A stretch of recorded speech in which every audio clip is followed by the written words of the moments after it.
Hello, everybody. I want to welcome you to the Baltimore Fine Art Print Fair, our Saturday afternoon programming. We have Laura Roulet, independent curator, interviewing Zorawar Sidhu and Rob Swainston, whose project Doomscrolling is currently showing at the Catalyst Contemporary booth here at the fair. I think you're going to really enjoy this talk, and I think we'll all learn a little bit. So without further ado, I'll hand it over to you all. Okay, thank you so much. Thanks for coming down to Baltimore. Okay. So I love this project because it really captures a moment, a historic moment, the past 2 years, and I am a believer that artists have. Okay. Is it on? I'm a great believer that artists have a role in helping people, society to process trauma, community trauma, and we've experienced a lot of it in the past 2 years. Come closer. Just come closer. Just come closer. Yes. Yeah. Come to the front row. Okay. Why don't y'all move our chairs closer? Why not? Let's go. Yeah. Oh, this is like a cabaret. Yeah, go on in. All right. All right. It's all about All collective right. problem solving. This is good. Yes. Thank you all for being here. Yay. Hi, Brain. So I am going to let the artists do most of the talking. The slide that we're starting with, they call their cancellation print. So this is actually the last work that you made. Can you just give us a little summary of how you got started, how you conceptualized this project? It's organized by dates, by events, eventful days. Beginning with protests over in Minneapolis, right? Yes. And it ends on January 6th. But we are not going to look at it chronologically. We're going to look at it more thematically. And because these are all print lovers and print collectors, maybe we can talk about some of the granular details of the printmaking process and what the edition is, and they're woodblock prints, but they're certainly not traditional woodblock prints. And just kind of go for that. Should we look at? You want to start, Zorawar? Yeah, sure. Do you want to start with this one? Oh, let me say it first. Thanks, Anne. Where did you go? Thanks, Brian. Thanks, Laura. Thanks, Baltimore. I think the project began just in the experience of seeing the images of 2020, the burning police cars, the protests. I'm sure you all saw and had that same experience of either Trucks outside of hospitals. exactly Yeah. that and just seeing all of the boarded up windows and storefronts that we saw, and I'm sure you saw it in your cities. I'd say that's where the project began. In early 2020, I mean, we had been collaborating for some years on some other wood blocks and some installation pieces. Zorawar got thrown out of his place because of the pandemic and had to move upstate. So we were doomscrolling, and we were working on images, and we were looking at images of Hong Kong and the protests in Hong Kong at the time. And we were just like, this is so strange. Everyone's wearing these masks, umbrellas. And we were like, this is fascinating. How can we work with this imagery? And we were starting to think about police brutality. And then all of a sudden it all started to happen here. We're collecting images. As this was happening, I was out every morning riding my bike around in Manhattan. And I've been doing woodcuts for years. And then the protest started. And then all of the institutions in Manhattan, within 2 days, it boarded up hundreds of thousands of sheets of plywood. And, someone who carves wood blocks, aesthetically, I'm like, wow, this is amazing. It's like plywood in front of everything. All this wood. But then I was like, something has to happen with this plywood that is like a material witness to these events that are happening right now. So we just started to collect them. The Well, we'll series see. starts on this. I don't know if I explained this specific one. On May 24th, 2020, the New York Times ran a very iconic cover that was 100,000 dead from COVID and incalculable loss, and it just put people's names. And it was a really important event in the pandemic because we were all stuck in.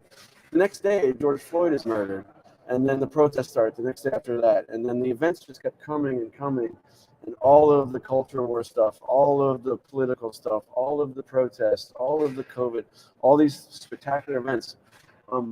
This was the one that we started the series with once we started to come up with like a day-by-day sequence. It is a cancellation block. By a cancellation block, usually a cancellation block is where you go in and you just, after you do an edition, you carve an X into it, or you stamp it, or you make it impossible to print. This is made of one or two, they change sometimes, of one of the blocks from all the rest in the series, and there's 18 blocks, 18 different prints in the series, so 120 blocks total. And it's an image of someone. It's more of a psychological space. Some of them are a lot more physical spaces, and you'll recognize the dates. This is just someone like in terror, looking at their bed, maybe at night, like looking at their cell phone. So you can see details from other prints, the police baton, an exploding car, a cloud of smoke. All of those images are going to reappear throughout the series. Right. You can also see the New York Times title up at the top there. That's right, we included that. And some of the sort of wood grain idea, right? So this, again, we're not going chronologically. This would be basically the end, one of the last images that you did of the insurrection. And they are drawing imagery from different places. And overlaying, do you want to talk about some of your sources for this print? We were, yeah, we can do it.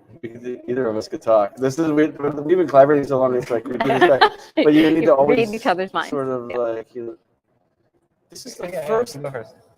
We've been working on images for a while. This is in January 2021. If you guys remember this, I don't know if you do, but in January 6, 2021, we had been working for 6 months on the series, and we hadn't had any image really stick. We had a size roughly 4 foot by 5 foot. We had all this plywood. We were doing drawings, and we were having images that were sort of singular, that were just one image, and that's it. Somewhere around New Year's, we started to just, what printmakers do sometimes is like just ghost off a print onto another print, just to get the ink off so you don't know what to do. And we saw like images start to stack on top of each other, which happens in printmaking if you just start overprinting. And we realized that's actually the way that we look at it in our phones, in a way, or in the news media. You go again, and the last image is contaminated by the image in front of it, the next image, and they literally sit on top of each other in our brain. So we took some images from January 6th and made a montage out of them, and split them up, and then tried to recombine it so like different channels, different blocks had different parts of different images, and they all came together to build a singular image. And it was the first one from the series that actually was sort of successful enough for us to be like, this is, now we have something. I'm going to answer the question of how do you represent this moment?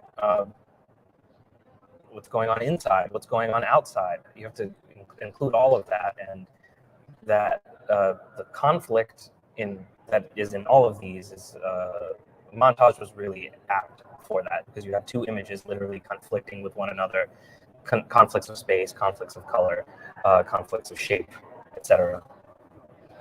Look, I mean, and we've had this discussion when there's a real distinction between a collage, a montage, and like a decollage. A collage is where you're trying to combine imagery to make like a believable space. It's like a window, it's an illusion, it's like another world. A montage is really where images are in conflict directly on top of each other, and they don't make sense together. A decollage is a destruction of a collage. That's interesting too. So we're engaged with that a little bit too. But we came upon this like montage format a little bit, and the montage is built across color channels for printmakers. And this is the first image that we were okay. Let's do that. So this is, can you explain sort of how your color blocks are working here? Well, each layer is a sheet of wood. And so in order to get this, we used anywhere between 6 to 11 or 12 sheets for 11 or 12 colors. There's It's just 8 colors. Yeah, and this one is a bit of an outlier. I mean, some of them have different palettes. This one's got a little bit of gray and this fluorescent pink on it. But our core palette is 2 reds, 2 blues, a yellow, and an orange. Which was like a patriotic color palette that in the beginning we were like, this is Uncle Sam, this is like Soviet poster, or this is like what political art quote unquote looks like, these kind of color scheme. And we sort of built upon that to get something like this, which this is a more complicated one. Once we figured out a basic color palette, we started to add other colors, desaturate them, do moves where you do white on top and bury stuff and cut it up and reassemble it. There are also instances of we need to match the blue of that police shield, or we need to get those red hats a very specific red. If we get that red correct, you don't really need to see the hat. There's a symbolic connection to some of those colors. And this is, I don't know if you guys remember this one too, June 1st, when the Park Police in Lafayette Square tear gassed everybody. We all remember it that very one. well. This was at 6:30. Very close to home. Yes. And then Donnie came out at 7:30. But we, on the first, if we go back this to is one, also Lafayette. yeah, they're a diptych and they're here. And the first one, we wanted to sort of break the color schemes. We added the fluorescence to it and some gray, and to sort of separate it from this one and to give it more of a woodblock thing. This is the other side, which we really struggled with this imagery because we didn't want to make it a story about Donald Trump. Initially our policy was we were not going to represent him at all. But how do you tell the story of 2020 without acknowledging his presence? Can you talk more about how you decided which days, which moments to devote a print to? I think there were some kind of thematic things we know we wanted to cover, such as, well, January 6th is an obvious one, but also isolation, hospitalization due to COVID, that the feeling of what it's like to go outside for the first time in a while, and you're outside, but you still are afraid of that person that's less than 6 feet away from you. And we just had a list of. Yeah, and we wanted to make sure the first images were more culture war protest, and we really wanted to make sure we had the COVID, we're telling all the story, the isolation, and the politics. But we wanted to do the politics in such a way that wasn't just like a story of like Biden versus Trump, but it was a little more sort of inclusive of the ongoing culture wars that you could go back to Nixon and farther and really sort of unpack a little bit. This one is, and we had a list of things, and we had some that were very specific. The Lafayette Square one was a very specific one. The Rittenhouse is a specific one. This is one that was a Proud Boys rally. You see the Which Fox, happened before, right? Yeah. Some of them the events were a little less specific, but we wanted to include it. So the dates gave us a format to slow down people's reads. When we first installed it in the gallery, we didn't have the dates. When you go here and you see them, you'll see on the bottom right the date next to it. We saw that in the studio and installed it that if we put the dates as the titles on the right, it really made people slow down and stop and think about what was I doing that day, where was I, how did I first encounter this image, as opposed to just like speeding through them. So it was a way for us, the date and the nomenclature and the numbering of them, it was a way for us to sort of make a slower read, take this old medium that's really laborious and intensive, and make you go at it and look at it unfold slower in your time space. And remember, it kind of, you need a little help to remember, when was that? What was that? And how close these events were. Yeah. Like that was June 1st. This was May 27th. Like that was May 24th. It's like the speed in which this happened has erased our brains, and we're all a little unsettled from it. So the project, in a way, is to help us remember that and to not be surprised by it when it happens again. Kat, come in. If you know how to do it, come up here. Yeah.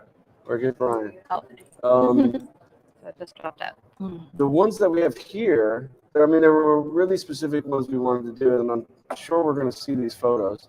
January 6th, because it started, and then May 24th. And then once we knew we had a show, we had a limited supply of plywood. I mean, we collected 120 sheets of plywood for this project, which seems like a lot.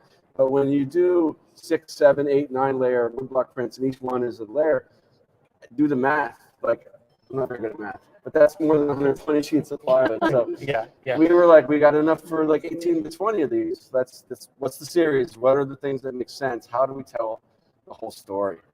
Right. We have some images of the plywood collection, but this one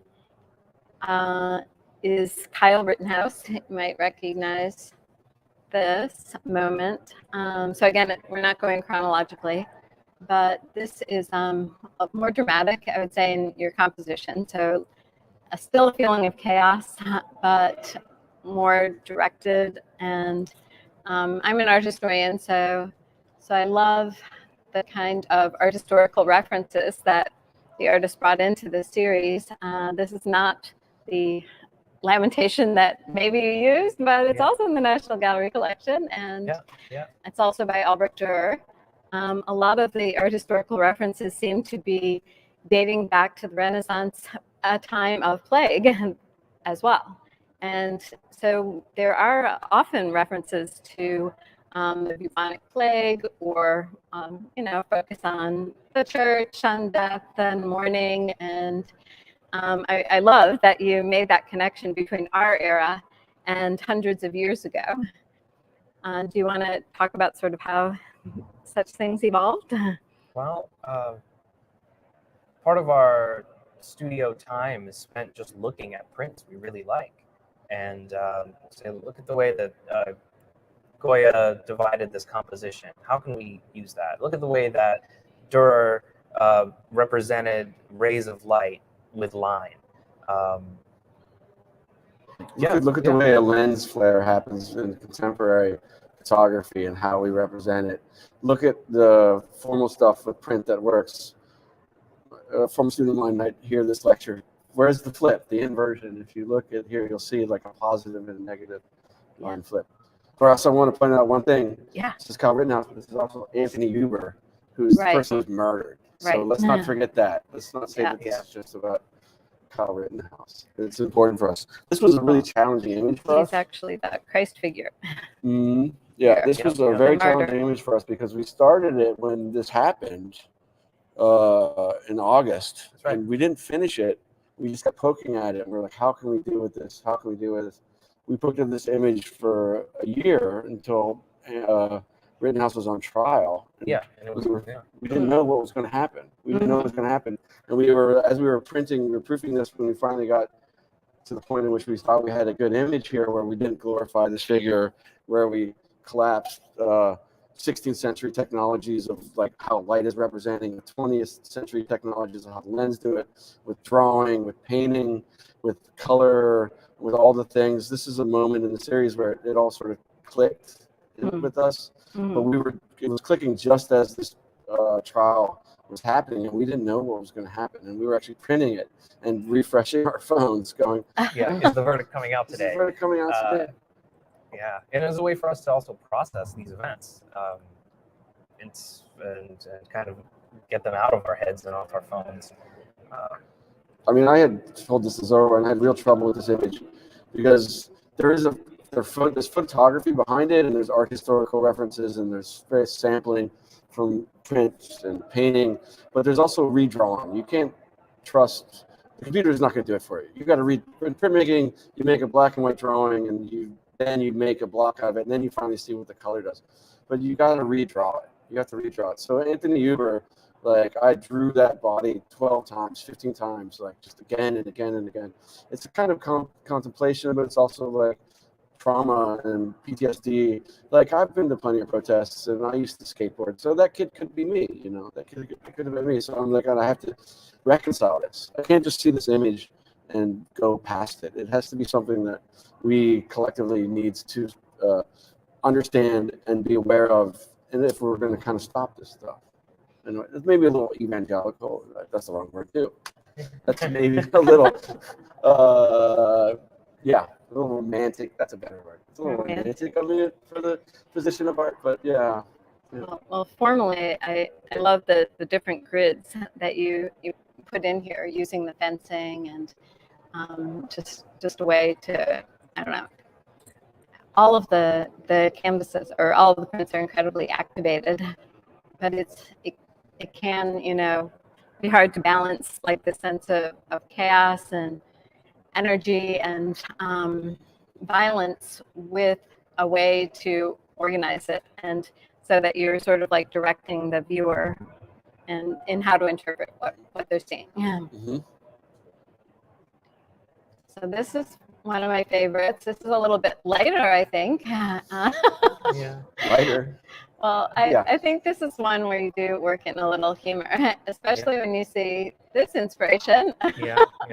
So if everyone remembers the Mikulskis, was that their name? McCloskeys. McCloskeys in their suburban idyll, who felt obligated to bring out their personal arsenal of guns to harass Black Lives Matter protesters who were just walking by, you know, like not doing anything. So I think you do bring a little sly humor here. There's definitely humor in these. There's a number of them. There's one that has not here that has this fly that's massive, as big as pants. I include that. Yeah. Oh, yeah, that's in here too. Yeah, So. we'll see that. I mean, this event was just so ridiculous. I mean, it was a darling for Fox News, and we were trying to figure out how to. By the time we made this image, it was one of the dates that we thought we should deal with because it was like really in the culture wars.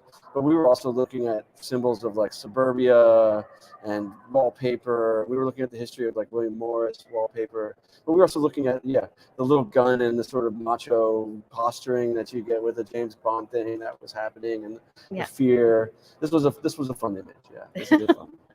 Well, and also this element of fantasy, you know, as if they're really in danger and they have like, I don't know, they're doing some Superman kind of thing.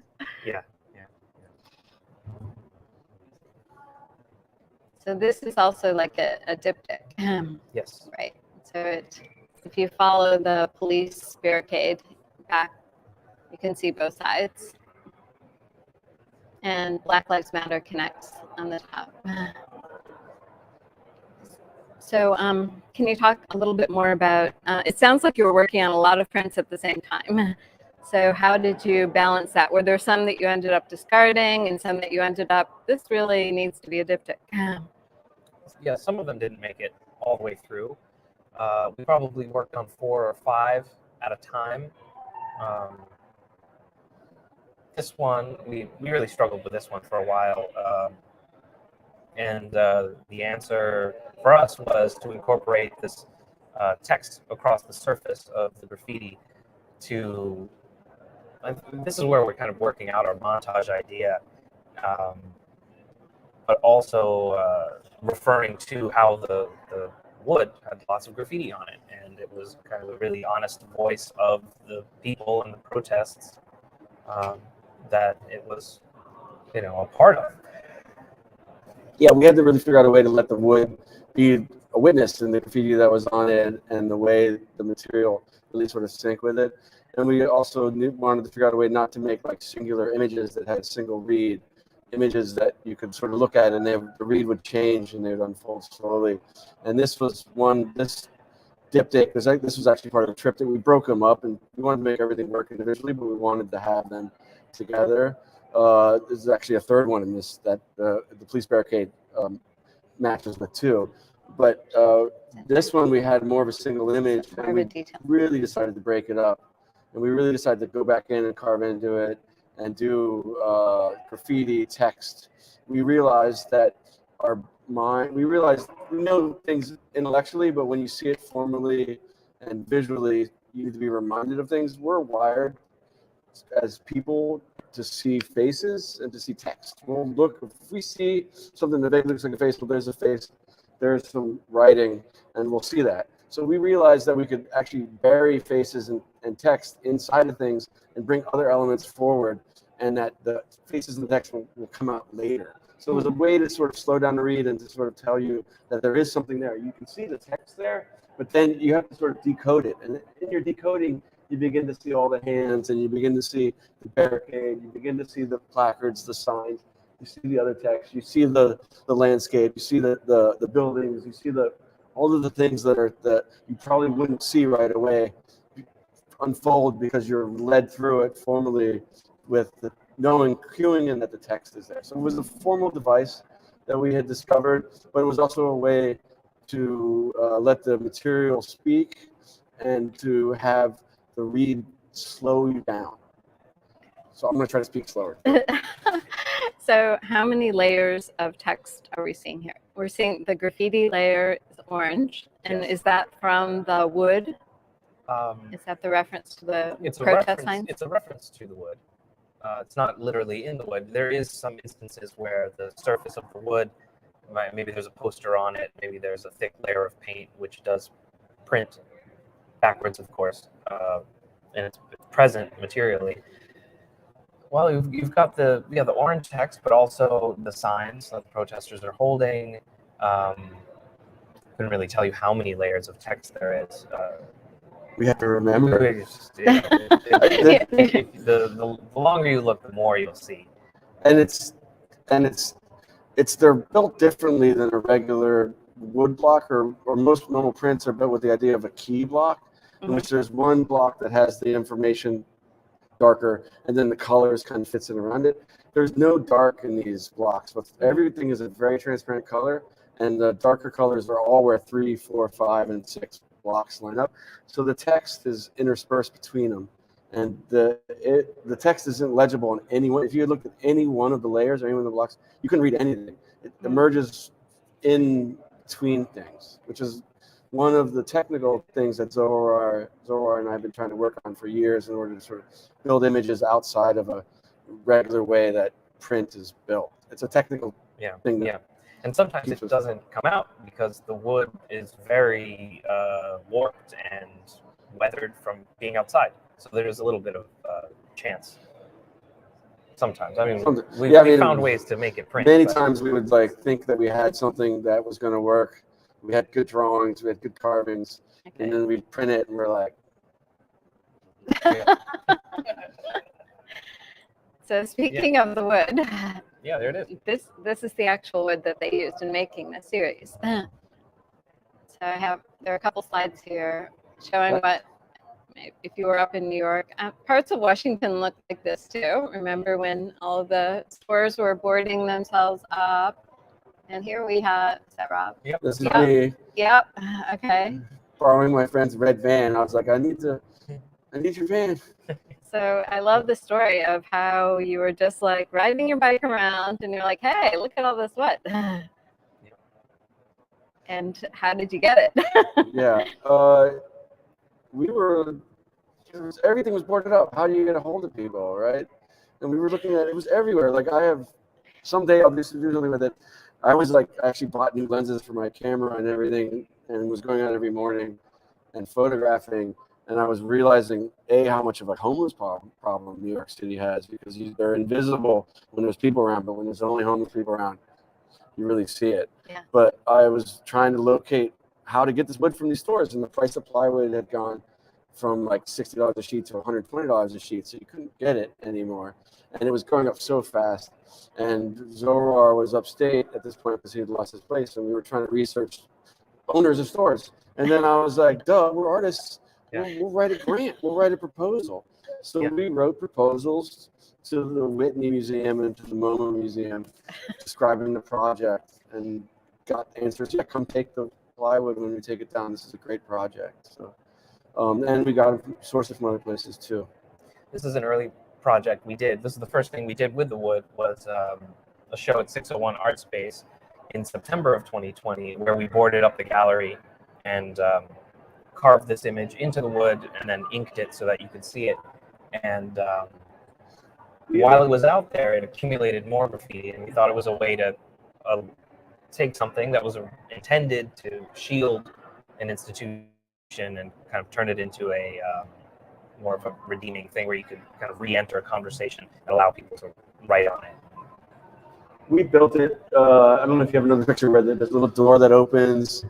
We built it. The photograph is just photos that I was taking of protests, and we collaged them together so that the people holding signs are actually carrying the graffiti that was on the original sort of plywood. So they're holding up, like, sometimes it doesn't make any sense, and sometimes it does. Sometimes it's just a dumb tag, but we'll let it be that way.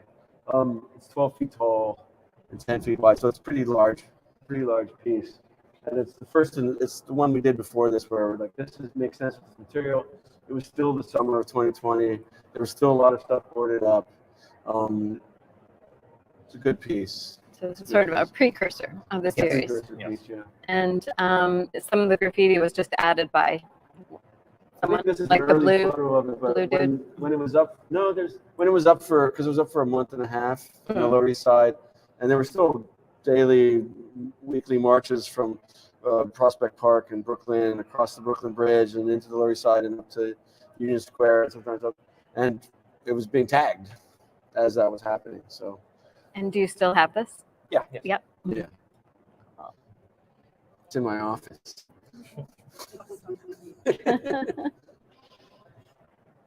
I'm trying to read this one.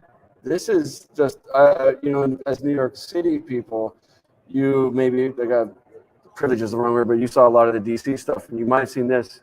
There was in Fort Greene Park in Brooklyn, there were some confrontations early in when the curfew at 7 o'clock, which is the dumbest idea. And there was a burning police car, and everyone was looking at this image of a burning police car, New York City police car. So it was one of the images that earlier ones that we really felt that we needed to sort of deal with and make the montage. We brought in fire from 1800, 1700 engraving lines. I So didn't again, include that. it's a 20th century lens technology meets a 17th century representation of fire, meets a red color palette that's possible because of 1880 intervention, pigment sort of innovations. What kind of ink or paint were you using? Litho ink, just lithography ink. Okay. Yeah. Yeah, woodblock works. I mean, you can buy woodblock ink. This is the technical thing. You can buy woodblock ink, but it has a lot more filler in it, and it's cheaper because they think you're going to go on very thick. But litho ink is designed to go on super thin for like magazines and stuff like that. So if you know how to modify litho ink, you'll get the best woodcut ink. We can do a demo on that after this. So there's a detail showing some of the layers of imagery, I guess.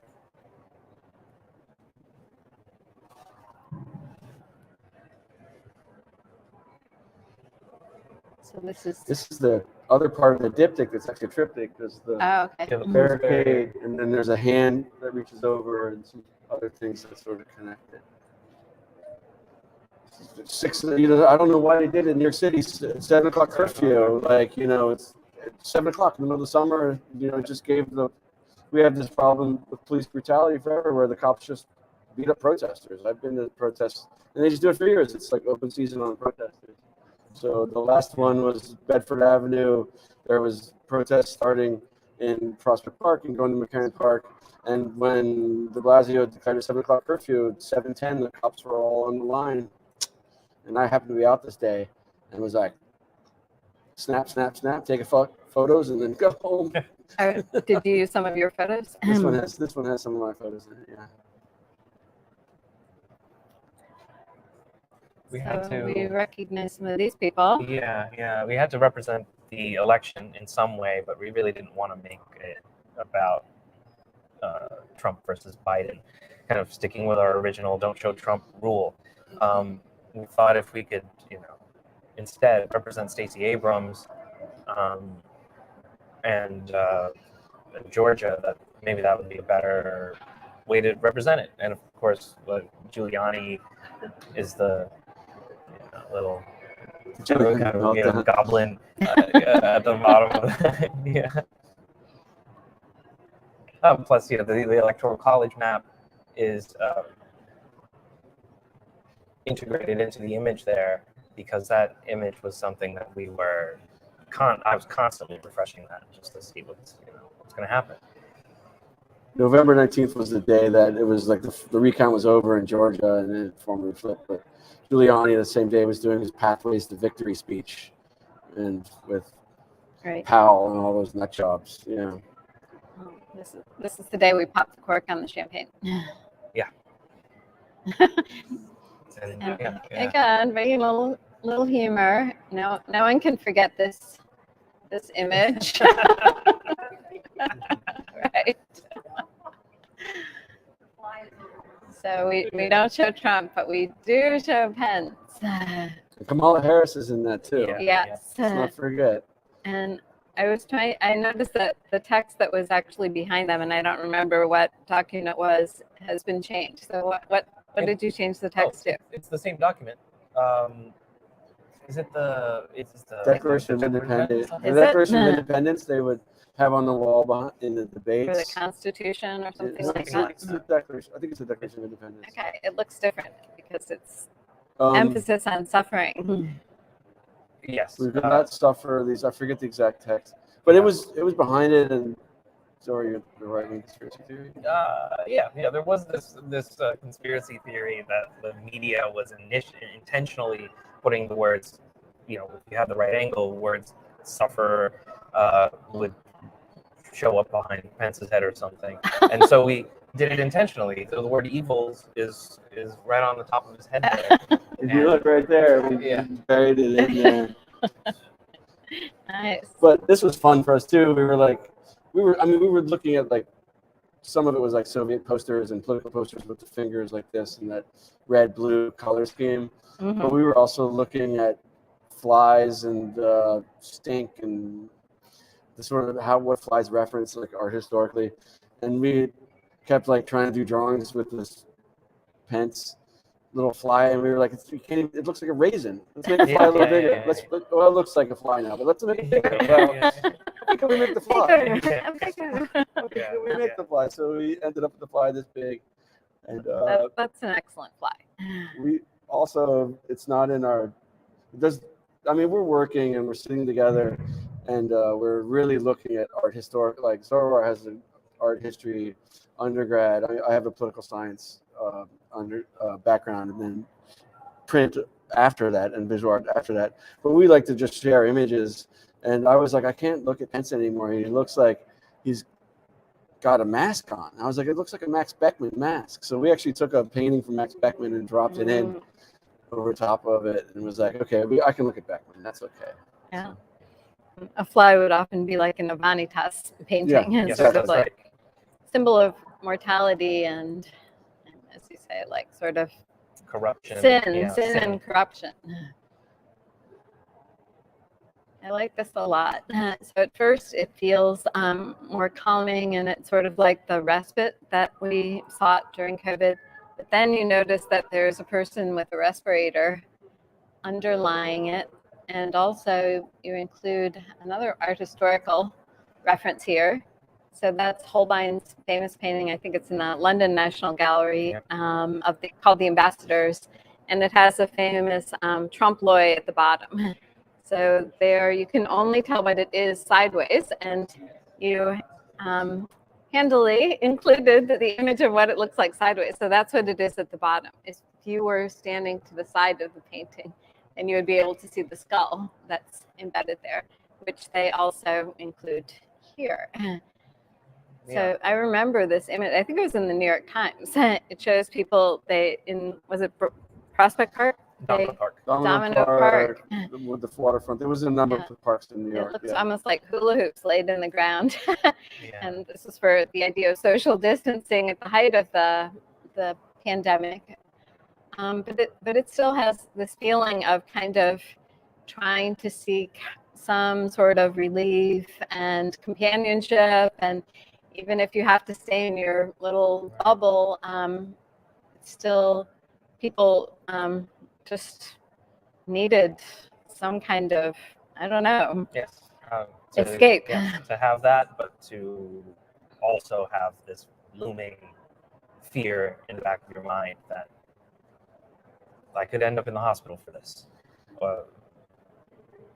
So this one came out of that discussion of how do we represent both of those things at the same time. The feeling of being able to go outside, it's summertime, it's July, are we safe yet? And the answer is no. And Holbein also includes this skull as a reminder of the presence of death that was just an apt thing to grab. And it works. If you go and see the print and look at it from the side, you'll see that the skull is visible. So it's in the lower third is the skull image. Yeah, go to the booth and like Yeah, we all have to go. look at it and go to the right side and sort of lean in a little bit. Works the same way. So how did you decide to balance all of the things that were happening during this 2-year period? Obviously, we've seen a lot of the politics, the chaos, the protests, but it was against a background of COVID, a pandemic that was impacting everyone's lives. So did you try to think of like how one relates to the other? Eventually we did, yes. Since the wood was present for the protest seemed to be the appropriate subject. But at some point we said we can't keep making this all about cops beating people.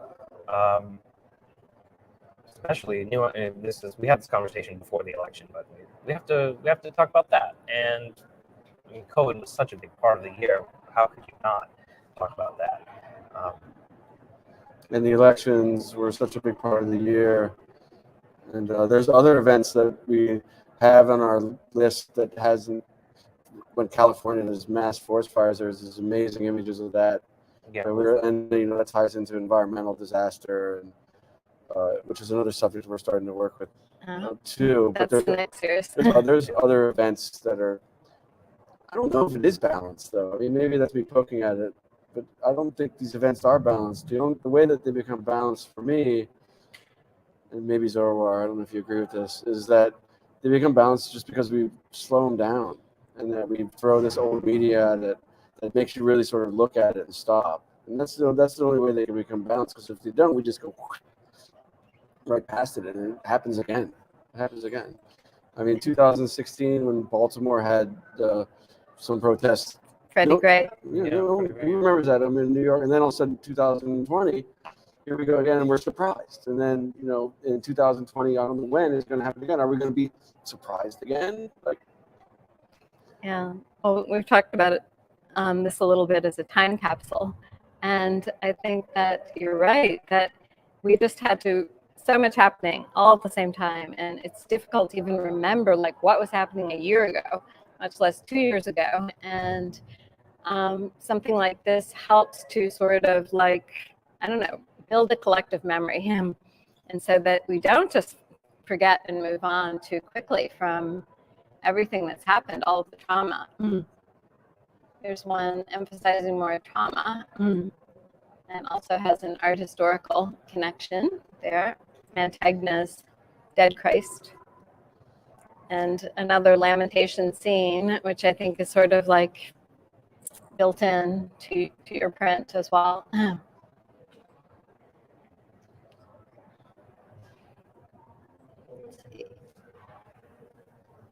So, was this one of the last prints you did? No. It was. And this is a different format, right? It's a different format. It's the smallest one, and it's also in a larger edition. This is an edition of 25. Everything else is an edition of 5. Historically, woodcut is to be distributed. It's for the people, and the subject is for the people, and it would be inappropriate to make these kind of exclusive art objects. So we wanted this one to be a little bit more accessible and distributable. And a little more, and it's about rage, but it's celebratory in a way too. It has the text built into it.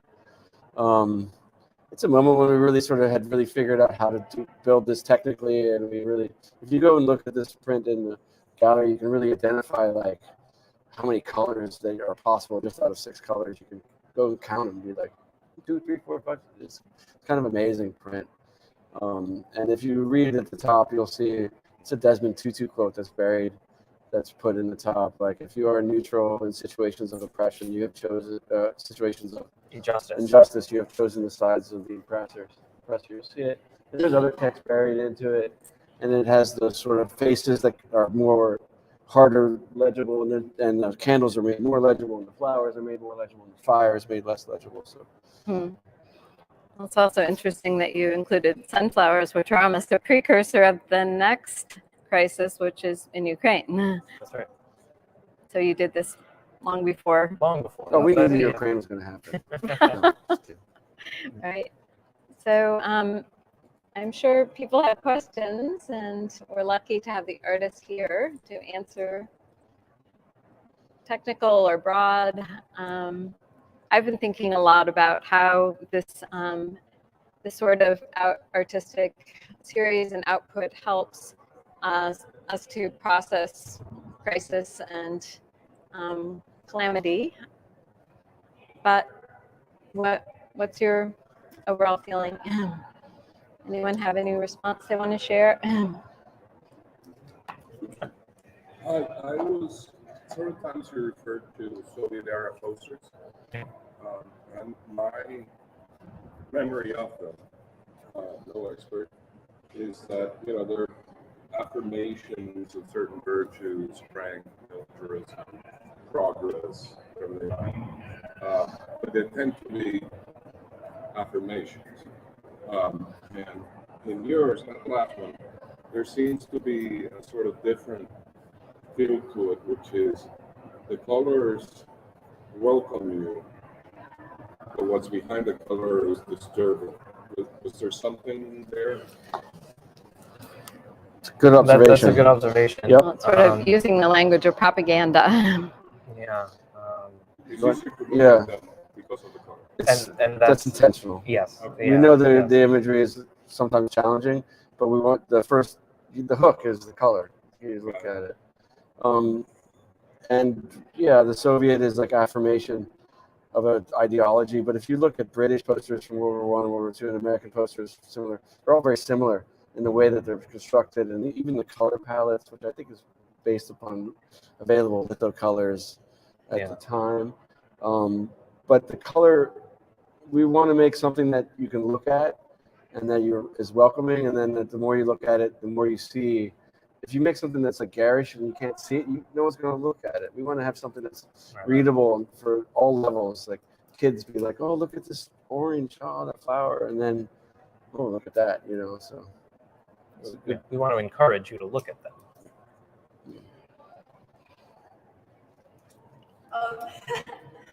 So the way that I see the color, and obviously I refer to the process reasonably well, is for me I see these in the same color and technique and process as any of your other work before. I just want to know if there was a specific way that you had to differentiate between this specific series versus every other previous.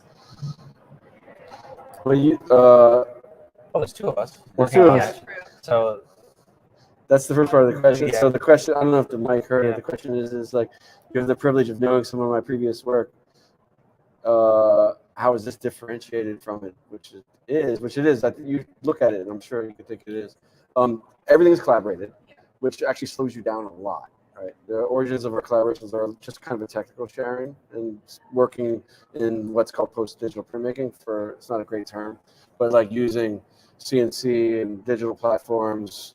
One of the things that we've been working on is to try to sort of make channels or color palettes that exist outside of like a normal way to break an image up, which is like CMYK, RGB, and to go back to older painter recipes that we're kind of losing, and to think about the layering that printmakers do is often just a transparent additive, but we're thinking about like glazes and scuppling and other ways that painter palettes and pigments have worked, and we've been working out those in these, and it's just a way to make. And I've been working on this for a while, and Zorawar has been working on this for a while too, with his print images, which we should show you. A way to sort of make an image that's not leaning on an image where the image emerged really between the layers, where you're really thinking inside the medium a little bit. You're not taking a drawing or a painting and trying to make a representation of that as a print. You're really making the image inside the process. Like all the thinking that goes into making these is black and white drawings on mylar or paper or on the computer screen. And the image the first time the image ever emerges is on the paper, on the press with the ink. So the way that they've been built is a level past a lot of the ways that I think most published prints, at least, not necessarily the prints that artists work on in the shop by themselves, would work the way that I'm describing. But published prints often aren't sort of done like that. And published prints are rarely done like this. The scale of the project, if I could take it a little farther, the scale of the project is, I mean, I do master printing, Zorawar does master printing. I've been printing for other artists for years. I run a shop. The scale of the project, paper, 6 blocks, 10 blocks, this size, edition of 20, edition of 5, or edition of 25, in this case, is the kind of project that a print publisher would be a massive project for a print publisher to do. And an artist would, I think, rarely do this. This took us 1.5 years, 2 years to make this project. And it completely occupies the shop And for that year and a half. everything for that entire time. And we were making it, not even knowing we were going to show it. We're just like, we just had to do it. We just had to do it. Unfortunately, we had a good New York gallery who saw it, and then Catalyst who saw it and was like, let's take it to Baltimore. Did I answer your question? Yes. Also, I have one more comment. I very specifically remember March 2020, you said beware of making COVID art, because it would. Uh-oh. I remember this very specifically. Beware of COVID art. Beware of making COVID art. He was trying to save it for himself. Like everyone was making art at that time. It was like you have to stick to the same thing. How would you describe these in the whole genre of COVID art? The first, this is good. This is artist first, student of mine. The art historical references place it in the past. The Montoya Feet of Christ, the Durer, the Rays of Light, those things remind us that suffering like this are not just present, but they're historical and they're also future at the same time. It's a slippery answer, but that's the first answer to that. I mean, I told you that. Well, Remember, you were Take in it back. charge. We try it. We represent things as artists. We wanted to do something that didn't really feel like propaganda. We want to talk about it in a sort of like show the events as complicated. I don't know. It's delicate, and we had a lot of conversations about what's the appropriate way to represent these issues. Well, it may seem like everyone's making COVID art, but it's, we won't know how much actually survives and how much sort of stands the test of time. At the beginning of the pandemic, I actually looked back and wondered why don't we have much art from 1918, from the first really modern global pandemic. And it's like people moved on quickly and there just wasn't very much art made about it. Yeah. I think also what strikes me about it, and that's a lot, is how ephemeral our world has become. So you guys talked about, we started this sending text back and forth, images and references and things. Where's that going to be in 30 years? Yeah. It's like all the postcards that people used to write from vacations and send images, that's kind of gone. It's gone, yeah. So I think, in a way, it's playing a funny role that does really reference the past. Before we had photography, phones, and things like that. Interesting. It's capturing that, and you said your choice of woodcuts are disseminating this imagery and this information.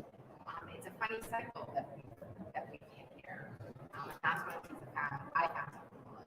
Yeah, no, I think it's incredible the way you combine media from, hundreds of years ago with social media, with something a bit more permanent like a newspaper or a magazine, but all of those different layers and the time element that's built into each one.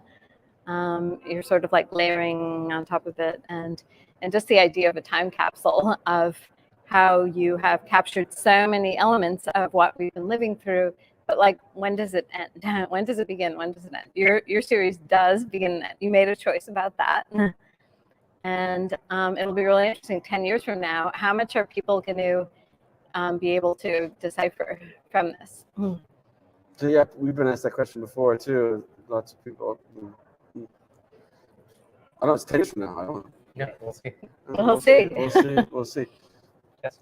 I'm curious about complaints because I guess you have a certain number of them for experimenting. Did you ever feel like, oh my gosh, we've got a certain number of these, I wouldn't say precious, but we might run out. And then also, would you consider complaints where they came from? Usually you might cancel them. Would you ever show the plates or preserve them in the future? Okay, the first question about, well, we thought we had them forever. We were like, we have 120, we'll never run out. So, yeah, and a huge pile. Yeah, we could go forever with this. And then and we also had no idea how large the project would become. We started with 4, then 4 became 8, and then 8 became 18. At the time, the blocks felt like just too close to the process to really call them artworks of their own. But as time passes, they do have this moment kind of in them still, and we still have them, and we'll see what that we don't know. that means, because they still do have this kind of historical power embedded in them. I mean, 6 months ago we would have said, 4 months ago we would have said, we're hucking them because that's what you do, and canceling them. Now I say they're a fire hazard because they block all everything in my studio. We need to move them. Oh my god! But when you carve onto them, are you doing the face that had been to the street side, or were you doing the face that had been to the wall side? Either. That's a good both. question. So then Yeah. you have the possibility of both faces being useful and becoming artifacts in the room. But you got this like really uneven. Yeah, that's the point. Yeah. Then we got another side. We could just right. Yeah, you have another side. We could. Obviously an artist, fellow artist. We could plane it down. Yeah. I mean, just the amount of sawdust that we took out of the studio and carving these is like totally ridiculously heavy. Or So you could actually let them become homes for the homeless. yeah. Yeah, I mean they are construction possible material. It is a construction material. Yeah. There's something there. There's something there. Could recycle again. Yeah. Upcycle again. Yeah. That's actually Yeah. a very good point. Yeah. Do you have more questions? So you're carving stuff with CNC, or do you use some hand carving? Every block has hand carving.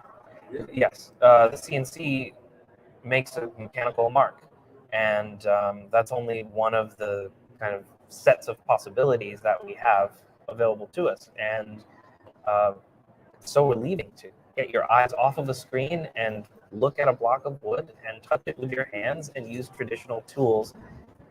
We're using the technology for some things, but the traditional processes, and that's the good part. Yeah, and we realized early in the project we did some that were all computer numeric controller router, and they didn't look right. We realized we have to get our hand in there, so we started to do things like we would make 3 tool paths and we drop one, and then we have to go back in by hand to finish it, and then you're making decisions while you're doing it. We're going to make this really shallow so we could scallop it here.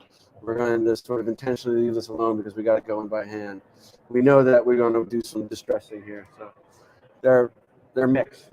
It's impossible to do a project like this all by hand. It's like 100. It's impossible. I don't know how many square feet that is. I mean, it's not impossible, but it would be, the labor would be, it wouldn't even be ethical to do it. to have someone else do it. But the hand is like really crucial, and it's crucial in terms of the drawing and the designing of the toolpaths, that we both have carved a bunch of wood blocks and know what works by hand, and are able to sort of trick or make drawings in such a way that the CNC can interpret something that we know that it's what it's going to do, because we know what a hand carved thing looks like. Yeah. Yeah, Sure. yeah, sure. And this, congratulations on the great work. Thank you. Thank you. Always speak about the we. Yeah. Was there any division of labor in your, works? Oh, that's a good question. Well, it was every decision was made from a conversation. We decided on things together, which color to use or which, put a hand there, put a bird there. That's all together. There was some tasks that just became the thing that I do, and some things that are the things that Rob does. And none of those are the creative tasks. Like I'm better with it. So, yeah, he screws the board on the. I'm heavier, so I can get on top of it and screw it down. You know, it's Yeah. like I don't know. Yeah, and I'm when he's doing that, I'm on the keyboard and just There was those are there was a moment in the middle, somewhere toward the beginning of the project, where we were like, okay, we were dividing tasks. You do this, I do this, and the blocks that came out of that didn't work. And we realized, okay, when we're doing the drawing, we're doing the creative stuff, when we're making the images, we have to sit next to each other. We have to stand next to each other. We have to do it with the other person there, and you have to be seeing what the other person's doing. While you do that, I'm sitting here, I'm doing this. What are you doing? And there's nothing it's a lot slower. It's a lot slower to work that way, but everything is negotiated and everything is discussed, and it gives everything in it is absolutely intentional and deliberate in a way that if it was just me working by myself, and that makes a different cat than previous stuff of mine. I would like, I'll wing it. I'm telling Zorawar we're gonna wing it. He's like, WING? Wing? You mean like a bird? And I'm like, okay. No, I mean, so it's discussed, it's deliberated, which we also think is like at this moment, and this is me a little bit, that's a political statement in this year where everyone is polarized and everyone's making statements and stances, and there's no one cooperating. Here's a model for making. It's a simple model. It's just two artists, but it's not one artist saying, I'm the CEO of a corporation and I'm in charge. It's two people who are discussing. Yeah, it's a democracy. It's a democracy. All right, that's a good note to end on. Thank you, artists. Thank you. Audience. If anyone wants to ask individual questions or didn't want to ask, we'll go back over there. They're here. And go see the So we're prints. here. Yeah.